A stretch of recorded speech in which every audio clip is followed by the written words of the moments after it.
Welcome to i-TUTOR Economics NCERT series. Today we are going to deal with chapter 6, Banking. Okay, first tell me, can we imagine an economy without money? No, right? That's because finance is the lifeblood of all economic activities. Just like how blood keeps our body alive and active, money keeps all economic activities moving, whether it is trade, commerce, or agriculture or industry. Without finance, nothing can run smoothly. Let's understand what is a bank. What is called a bank? A bank is basically an institution that deals with money. It is an institution that deals with money. It performs two very important functions. What are they? Yes, it accepts deposit from people who have extra money. We call them savers.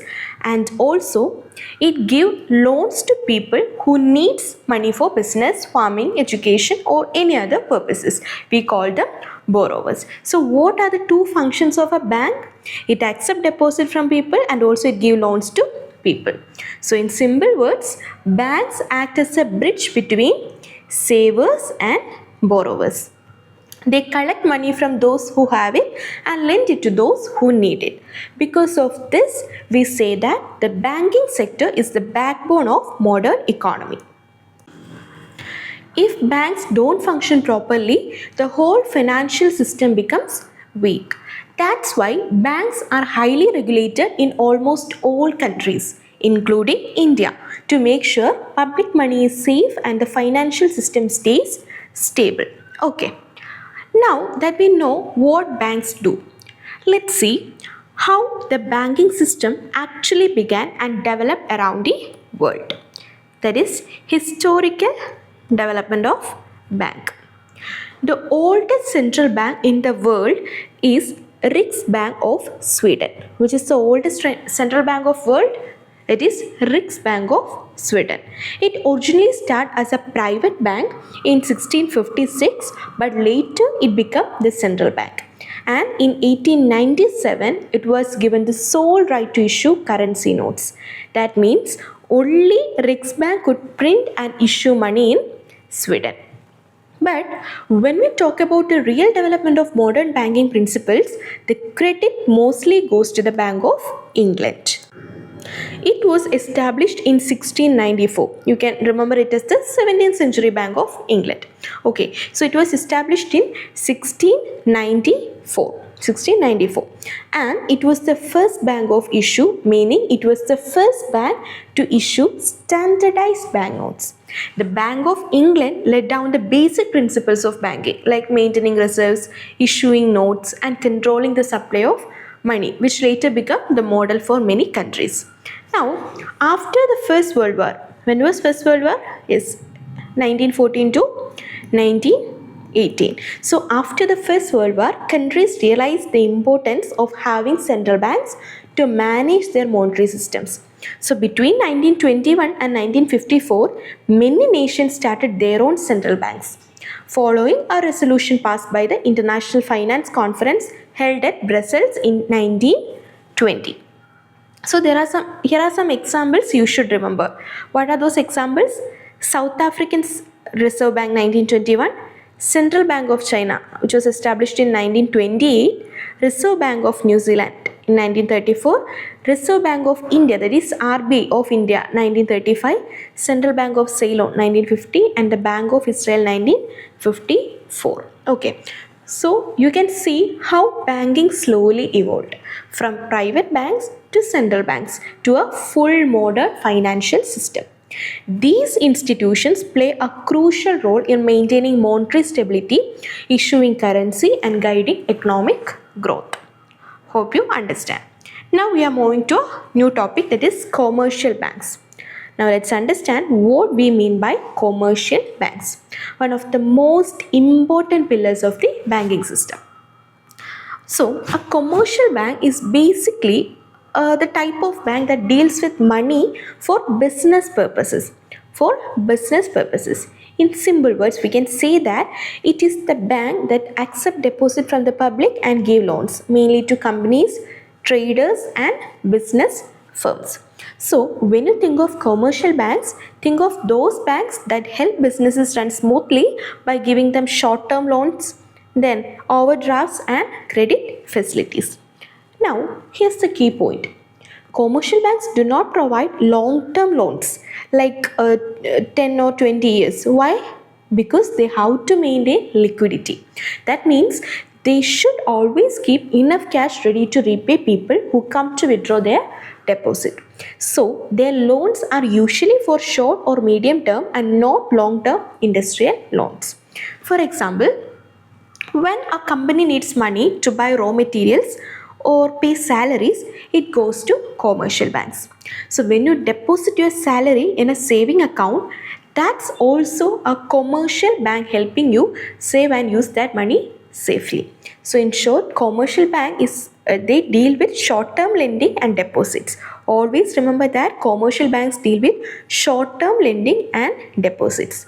They serve mainly businesses but also help individuals with basic banking services like saving account, fixed deposits and so on. And examples of commercial banks are, what are those examples? Yes, HDFC Bank is a commercial bank. Then SBI, then ICICI Bank, Punjab National Bank and so on are examples of commercial banks. Okay, now that we know what a commercial bank is, let's learn about what these banks actually do. That means functions of commercial banks. A commercial bank is not just a place to keep your money safe. It performs several important functions that help individuals, businesses and even the government in managing money.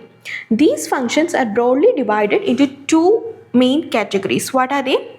Primary functions and also secondary functions. Okay, let's start with primary functions. Commercial banks perform two main primary functions. What are they? As I have already told you, the main primary function of commercial banks are accepting deposits and also advancing loans. Accepting deposits and advancing loans. So, accepting deposits.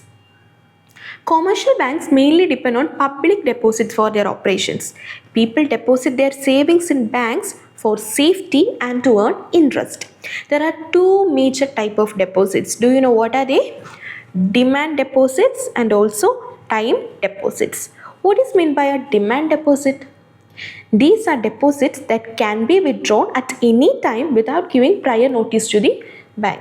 Examples are current account and saving accounts. So the depositors can withdraw money through writing a check or withdrawal slip at the bank counter or using a debit card from ATM centers and so on. So in simple words, we can say that demand deposit means money that is available on demand.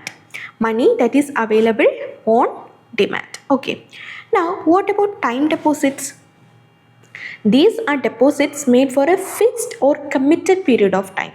The depositors cannot withdraw money before the maturity period without giving prior notice.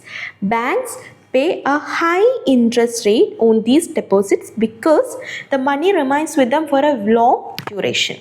And examples include fixed deposits and recurring deposits. Fixed deposits and recurring deposits are examples of time deposits. So in short, we can say that demand deposits can be withdrawn anytime and time deposits, they are locked for a certain period with higher interest.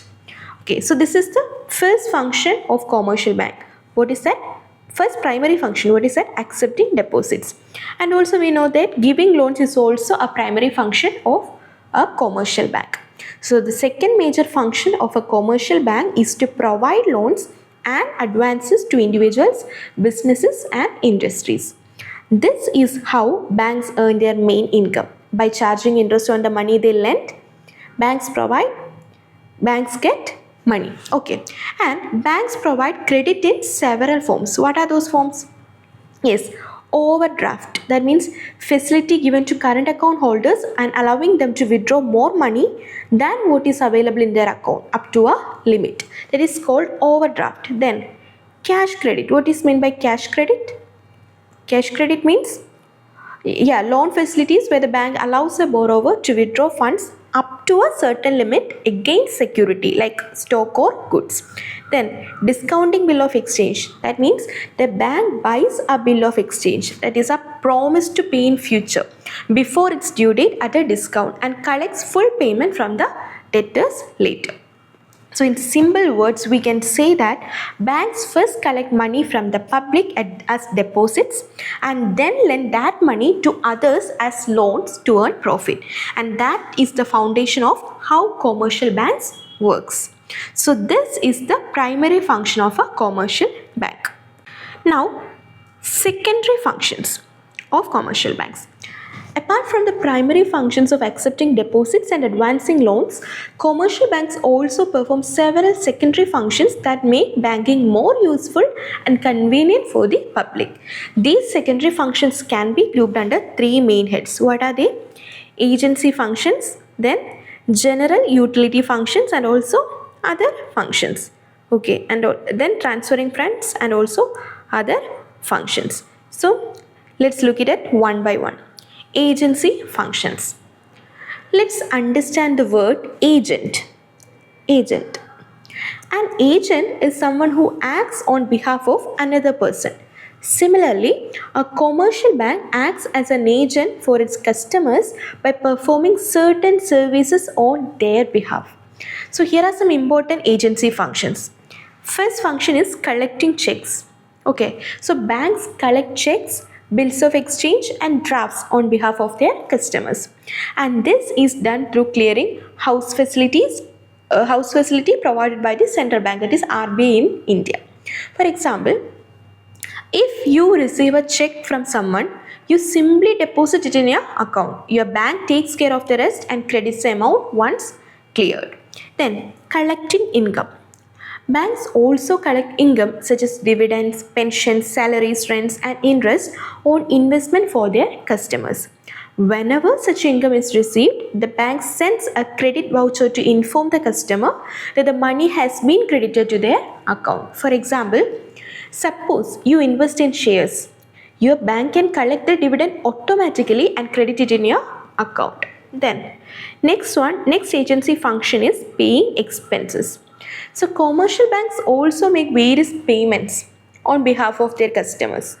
This include telephone bills, electricity bills, insurance premiums, school fees, rents and subscription. After payment, the bank sends a debt voucher to the customer as proof that payment has been made. For example, if you set up auto pay for your mobile bill, your bank pays it automatically each month. That is an example for paying expenses. So in simple words, we can say under agency functions, the bank work like your financial assistant, collecting your money, paying your bills and keeping you informed about every transactions. So that is about the agency functions. The second function is general utility function. Now, apart from the agency functions, commercial banks also provide some useful services to the public that makes our financial life more convenient and secure. These are called general utility functions. So let's look at the main ones. Providing locker facilities. So banks provide locker or safe deposit facilities to their customers. People can keep their valuable items such as gold, jewelry, important documents, shares and debentures in their lockers, and this helps reduce the risk of theft or loss at home. Customers have to pay a small annual fee for using these lockers. For example, if you have gold ornaments or property papers, instead of keeping them at home, you can rent a locker at your bank. It is safe and insured. Okay, so that's about general utility functions. First one, providing locker facilities, and then issuing traveler checks. So when people travel to another countries, carrying cash can be risky. To make travel safer, banks issue traveler's check. These checks allow travelers to withdraw money easily in foreign countries without carrying large amount of cash.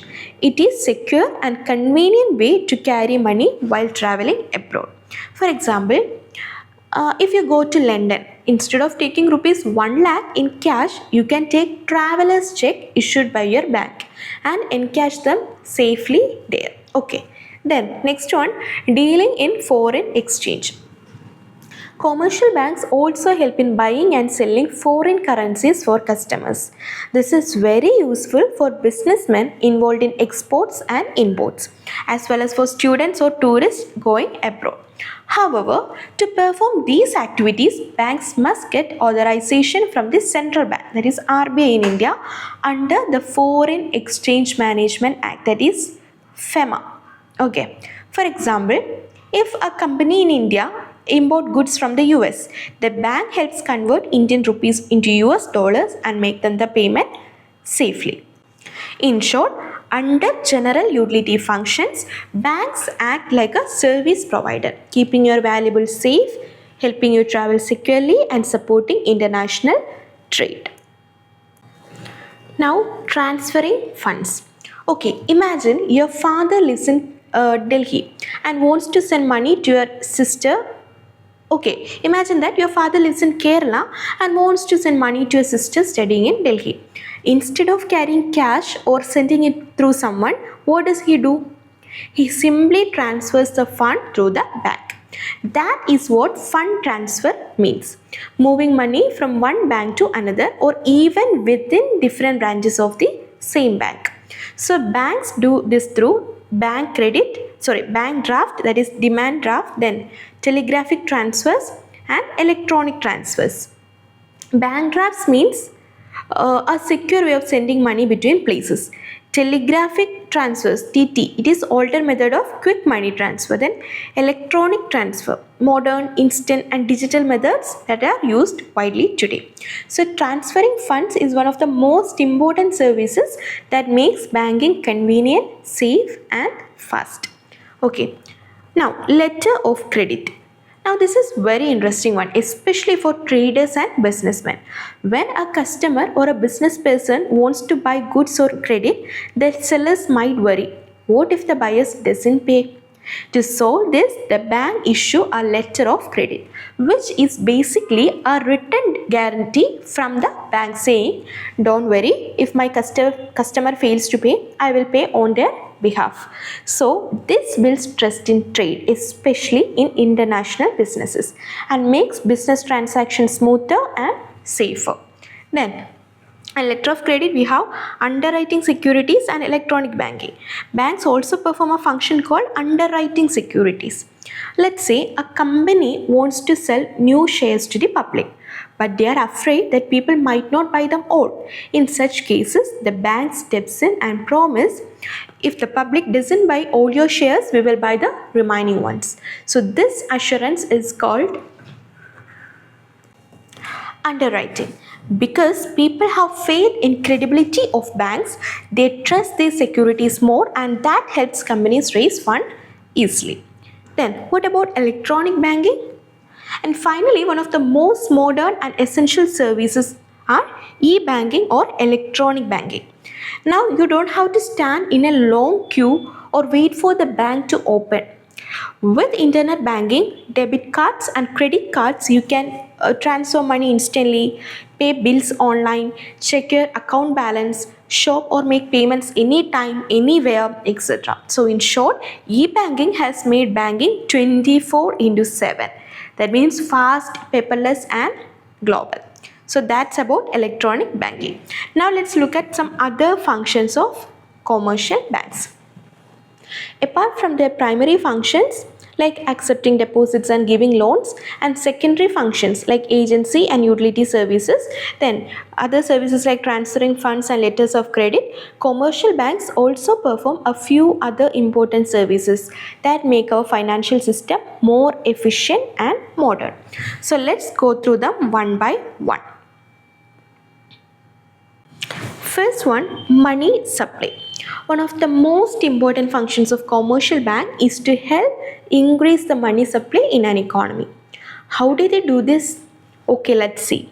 Suppose a bank gives a loan of rupees 5 lakh to a customer. But instead of giving cash, it opens a new demand deposit account in customer's name and credit rupees 5 lakh to it. Now, no new currency has been printed. Yet there is an increase in money supply because that rupees 5 lakh can now be used for payment and purchases. This process is called credit creation, and this process is called credit creation through demand deposit. So banks can expand money supply without printing additional currency just by creating deposits. Okay, then credit creation. Credit creation means the multiplication of loans and advances made by commercial banks. Banks receive deposits from the public and lend a large portion of it as loans while keeping only a small fraction as reserve. These loans, when spent, become deposits in other banks and the process repeats, multiplying the total money in circulation. For example, if rupees 1000 is deposited and the bank keeps rupees 200 as reserves, it can lend rupees 800. That rupees 800 may get deposited into another bank, which then lends rupees 640 and so on. So this process, the banking system creates multiple credit out of the original deposits.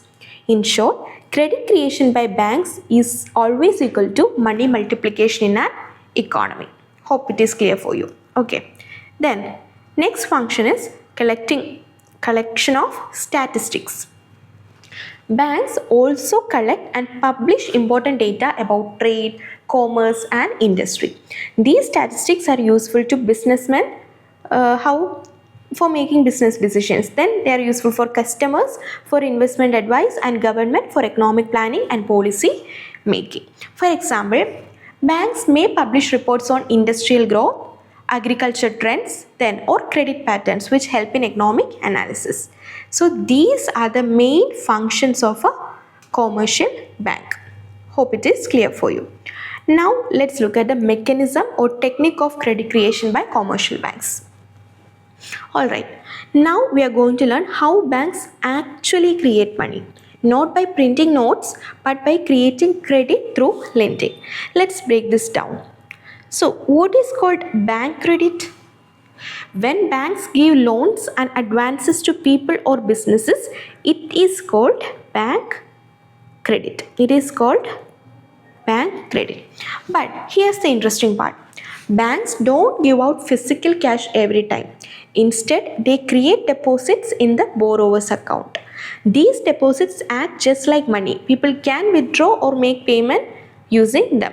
So when a bank lends money, it is actually creating new money in the form of demand deposits. So what is the meaning of credit creation? Credit creation means that commercial banks increase the total money supply in the economy through lending. When banks grant loans, what happens? Money supply increases. When borrowers repay loans, money supply decreases. Hence we say money is created when banks lend and money is destroyed when loans are repaid. Okay. Now what are the powers of a commercial bank? Commercial banks have a unique power. They can expand or contract demand deposit by granting more or fewer loans and advances than buying or selling assets like securities. This means they can control how much credit in circulation in the economy. Okay, I'll tell you an example.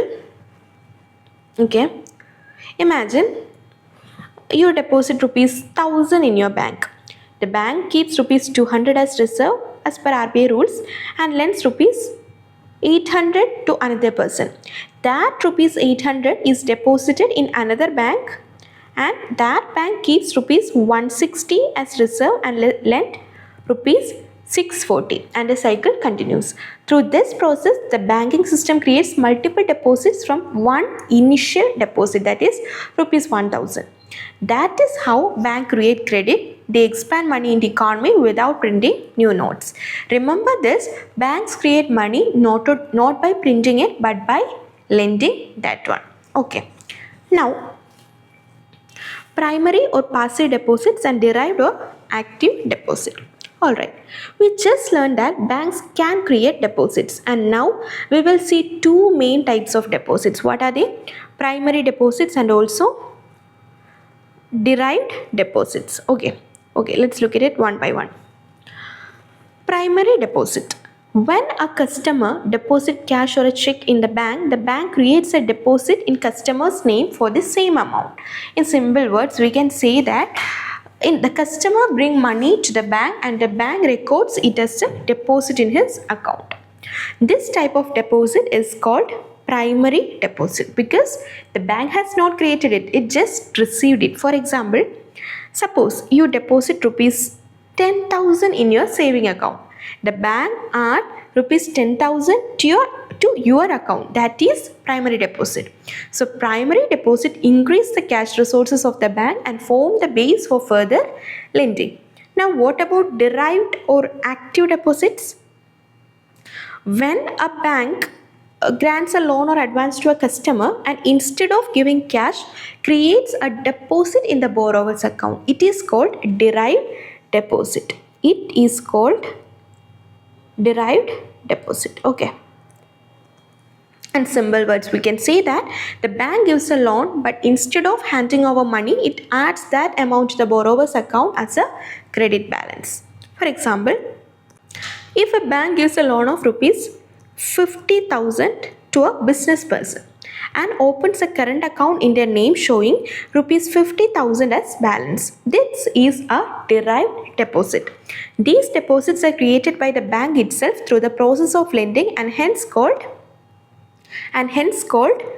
active deposits. In short, we can say that primary deposits are the money deposited by customers and derived deposits are money created by banks when they give loans. Okay. Now let's look at it one by one. Primary deposits. Okay. So let's recall, when customers deposit money in the bank, it is called primary deposits. These deposits are the starting point for all banking activities. It is out of these deposits that the bank can later lend money and create credit in the economy. Now remember this, in the case of primary deposits, the initiative comes from the customers and not from the bank. People walk into the bank with their money, they deposit it for safekeeping, the bank simply accepts it and record it. So the bank's role is passive here. So that's why they are called passive deposits. Now comes to the interesting part. How does this money help the bank create more money? This process is called credit creation, which literally means multiplying loans and advances. Every time a bank gives a loan, it creates a new deposit in someone's account. But to maintain safety, the central bank like RBI does not allow banks to lend all the money they reserve. Banks must keep aside a certain portion as cash reserves, and this is called CRR or cash reserve ratio. This is called CRR or cash reserve ratio. For example, let's say central bank requires banks to keep 20% of their deposits as reserves. So if bank has rupees 1000 as deposit, it must keep rupees 200 as cash reserve and can lend out rupees 800. But when this rupees 800 is lent out, it doesn't disappear. The borrower spends it and that rupees 800 again becomes a deposit in another bank. That second bank again keeps 20%, that is 160 as reserve, and lends rupees 640 and the cycle continues. So through this process, the total money created in the banking system becomes many times more than the original deposit. That's why we say banks create credit not by printing money but by creating deposits through loans. Okay, so let's understand this credit creation step by step.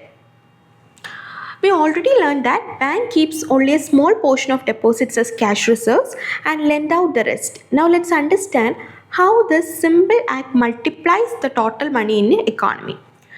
But first, let's note two important assumptions. First assumption is that banks do not keep any excess reserves. This means banks lend as much as possible after keeping the minimum reserve, that is 20%. And the second assumption is that no leakage or drain in money supply. People do not hold cash in hands. Whatever they receive, they deposit again in banks. So let's look at it step by step. So the first deposit. Okay, first step. Let's say a customer deposit rupees 1000 in bank A. The bank now has rupees 1000 in cash. It is required to keep 20,000 as reserve, that is rupees 200 as cash reserve. So it has rupees 800 as excess reserves which it can lend to someone. Now step 2, what happens? Bank A lends rupees 800 to borrower. Now the borrower spends this money and the person who receives it deposits the rupees 800 in bank B. Now bank B has a deposit of rupees 800. It keeps 20% of 800, that is 160 as reserve and lends rupees 640. Okay, and the step 3, the process continues that 640 lent by bank B is again deposited in bank C. Which amount? 640. Again deposited in bank C. Bank C kept 20%, that is 128 rupees and lends rupees 512. Then that 512 again becomes a deposit somewhere else and the cycle continues. Each round creates new deposits which are smaller than the previous one until finally the excess cash reserves run out. Okay, so this is how the credit creation happens. Now what about money supply formula? The money multiplier shows how much total money can be created from an initial deposit. So what is called money multiplier? Money multiplier shows how much total money can be created from an initial deposit. 1 by 20%, so 1 by 20 by 100, 1 by 20 into 100, that is 5 credit creation is possible. Okay. So initial cash was 1000, CRR was 20%, money multiplier is 5 and the total credit created is rupees 5000. So from just rupees 1000 of cash, the banking system creates rupees 5000 worth of deposits through the process of lending and re-deposit. Okay. Now, role of commercial banks in economic development of a country. Okay. Remember, a country develops only when there is production, investment, employment and saving. And who connects all this? The commercial banks. They act as a bridge between savers and investors. So now let's look at their major roles one by one. First role, capital formation. First and foremost, capital formation. What does this mean? It simply means building up capital like factories, roads, machinery and technology which are needed for economic growth. Now bank helps in this by mobilizing the small savings of people spread over the country, bringing these savings into organized money market through different saving schemes, fixed deposits, recurring deposits and so on. Then they channel these savings into productive investment. So without banks, people's savings might just sit idle or be used for non-productive assets like gold, which do not directly help the economy grow. Then creation of credit. Okay, we already studied how banks create credit. They lend money to the people and businesses and this increases the total money supply in the economy. Now when banks provide more credit, businesses can expand their production, employment and income increases, purchasing power rises and as a result overall economic activity speeds up. So credit creation is always equal to economic stimulation. Then channelizing the funds towards productive investment. Now it is not enough to just collect savings. Banks must also ensure that these funds go to the right sectors. For example, loans for agriculture, small industries and infrastructure projects. So priority sector lending. Do you ever heard about the term priority sector lending? So priority sector lending where banks are directed to lend to weaker and rural sections. By doing this, banks ensure that money is not just saved but used efficiently to generate more output and employment. This proper channelization of funds helps in achieving balanced economic development. Okay. Now, encouraging right type of industries. This is very important. The quality of industrial growth matters just as much as the quantity. Banks don't just randomly lend, they try to support the right kind of industries, that is those which are productive, in demand and contribute positively to economy. For example, banks provide loans to manufacturers producing goods that are in high demand, say fertilizers, cement or textiles. When these industries grow, they generate employment, increase output and raise the national income. However, if banks lend to the wrong sector or to the people who can't repay, it can lead to problems. For instance, in 2007-8 global financial crisis, many US banks had given loans to people who couldn't afford to repay. This is called subprime lending. Okay, this is called subprime lending.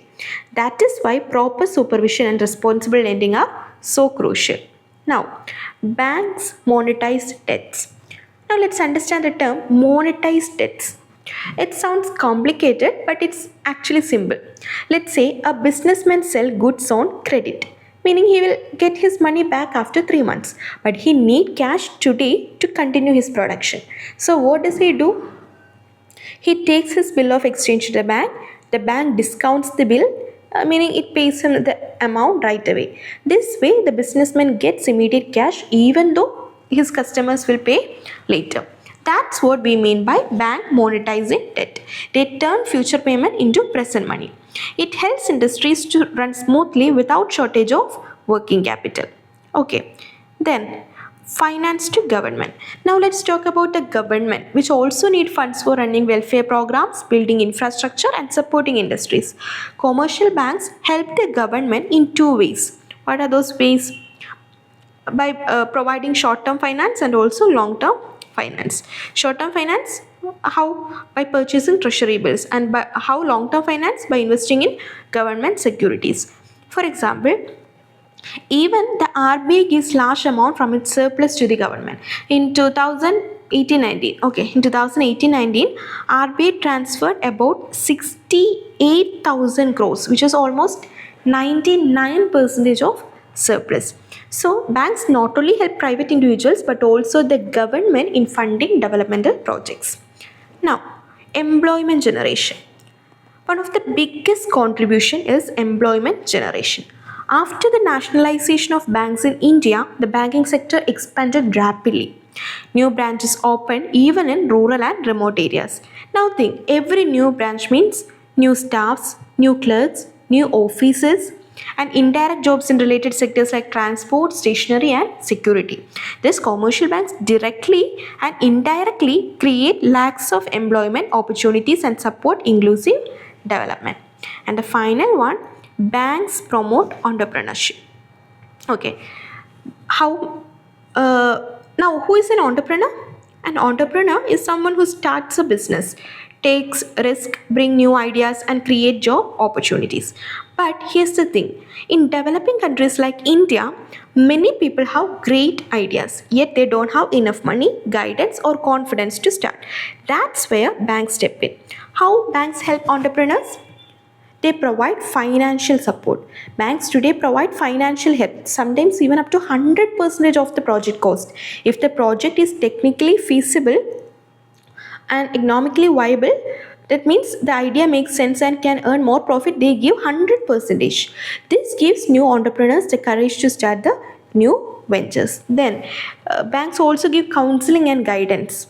Banks don't just give money, they also offer entrepreneurial counseling services such as technical advice, managerial guidance, marketing and finance support, etc. So this way banks act almost like mentors for new business people. For example, imagine a young woman from Kerala who wants to start an organic food business. She has the skill and the idea but not the money. If her project is promising, the bank can provide her a loan and even guide her on how to run the business successfully. So banks play the role of both investor and supporter, helping her turn her dream into a reality. Okay. So this is all about the role of commercial banks in economic development of a country: capital formation, creation of credit, channelizing the fund towards productive investment, encouraging right type of industries, banks monetize debt, finance to government, employment generation, and banks promote entrepreneurship. Okay. Now let's look at one more topic, non-banking financial institutions, that is NBFI. Okay. So the first question is, what are these institutions and how are they different from normal banks? A non-banking financial institution is a financial institution that does not have a full banking license and is not directly supervised by the central bank, that is RBI. in all its functions. That means they don't do pure banking businesses such as issuing checks or providing saving accounts, but they do perform other financial activities like accepting deposits, then providing loans, financing investment, mobilizing savings, and so on. In simple words, we can say that they borrow money from some people and lend it to others, just like banks, but they are not banks. And now, what are the functions of NBFIs? They mobilize people's saving and channel them into productive investment. They operate in both money markets and capital markets, helping in short-term and long-term finance. Then, their main role is to fill the gaps that banks cannot cover, especially in sectors like housing, then investment trust, business and industries. I'll tell you some examples of NBFI. NBFIs are two broad categories. Okay, stock exchanges and also other financial institutions. Stock exchange, these are markets where shares, bonds and securities are bought and sold. They help companies raise capital. And what about other financial institutions? This include finance companies. Finance companies, that means they provide consumer and industrial finance, and finance corporations, they promote industries or infrastructure projects. Then chit funds, it helps people save and borrow within small group. Then building societies, they finance housing projects. Then issue investment trust and unit trust, pool saving to invest in different projects. And also in insurance companies, they provide financial protection against risk. So I'll tell you an example. Imagine you want to buy a car or build a small house, but your bank doesn't provide that type of loan quickly. You can approach a non-banking financial institution like Bajaj Finance or LIC Housing Finance. They will help you get that loan even though they are in the bank. In short, we can say that NBFIs act as financial intermediaries. They stand between savers and borrowers. They support the financial system by providing funds to businesses, industries and individuals. They complement the work of commercial banks, making the economy more dynamic and inclusive. So the key takeaway is banks lend and take deposit, NBFIs lend and invest. Both keep the economy moving, but only banks can create money. Okay, so let's stop it here for today. Hope you understand. Thanks for watching. For more related contents, do like, share and subscribe.